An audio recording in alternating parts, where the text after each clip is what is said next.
नमस्कार मित्रांनो, कथेचा ठेवा या चॅनलमध्ये पुन्हा एकदा आपलं मनापासून खूप खूप स्वागत आहे. आजच्या आपल्या कथेचं नाव आहे पाऊस, तू आणि मी. पावसाचे थेंब खिडकीवर अलगद आपटत होते. शहराची धावपळ क्षणभर थांबली होती. जणू ऑफिसमधून घरी जाण्याची वेळ झाली होती. पण बाहेर मुसळधार पाऊस कोसळत होता. अन्विता खिडकीजवळ उभी होती. तिच्या डोळ्यात पावसाच्या थेंबासारखीच ओल होती. मनात एक रिकामेपण दाटून आलेले.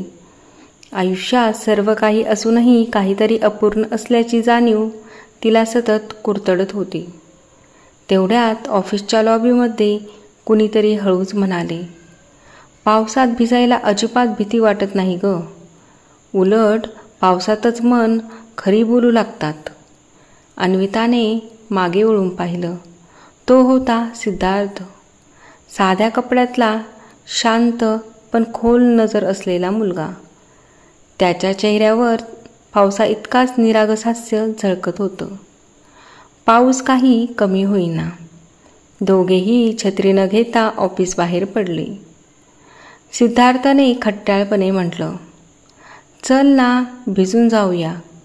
आयुष्यातील सर्वोत्तम क्षण पावसातलेच असतात. अन्विताने नकळत मान डोलावली. तीही लहानपणापासून पावसावर प्रेम करायची. पण मोठी झाल्यावर आयुष्याच्या जबाबदाऱ्या, भीती, साचेबद्ध नियम यात तिचं मन पावसामुळे दूर झालं होतं. त्या दिवशी मात्र दोघं पावसात रस्त्यावरून चालत राहिले.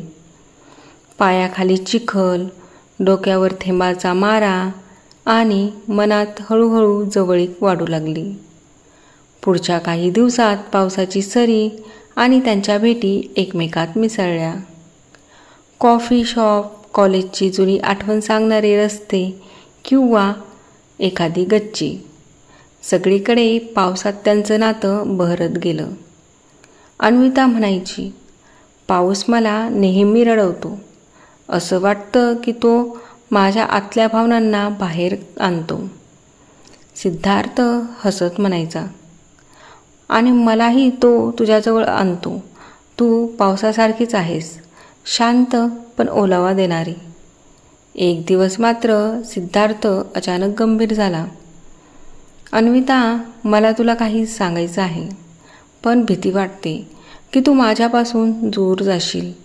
अन्विता थोडी चकित झाली. पावसाच्या पार्श्वभूमीवर त्या दोघांचे चेहरे वेगळ्या स्थानाने चमकत होते. सिद्धार्थ म्हणाला, मी एका गंभीर आजाराशी झुंजतोय. डॉक्टर म्हणतात आयुष्य खूप लांब नाही. म्हणून मी प्रत्येक क्षण जगू इच्छितो, विशेषतः तुझ्यासोबत. क्षणभर जग थांबल्यासारखं झालं. अन्विताला थेंबासोबत अश्रूही वाहू लागले. मनात वादळ उठलं.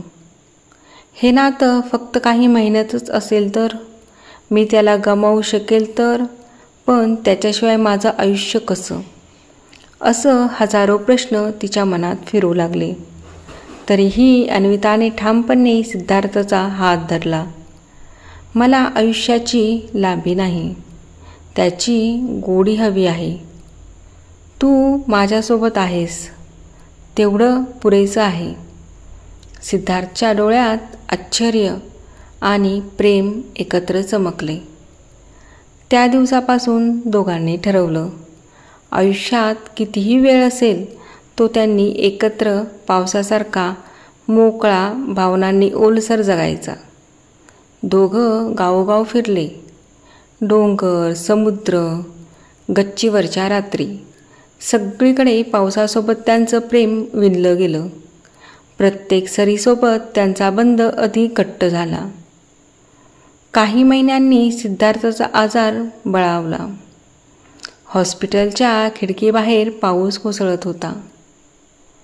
अन्विता त्याचा हात धरून म्हणाली, तू जात असलास तरी प्रत्येक पावसात तू माझ्याजवळ असशील. सिद्धार्थ हलकेच हसला. पाऊस कधी थांबत नाही, फक्त थोडा वेळ दिसत नाही. माझं प्रेमही तसंच आहे. त्याच्या डोळ्यातला शेवटचा थेंब जणू पावसात मिसळला.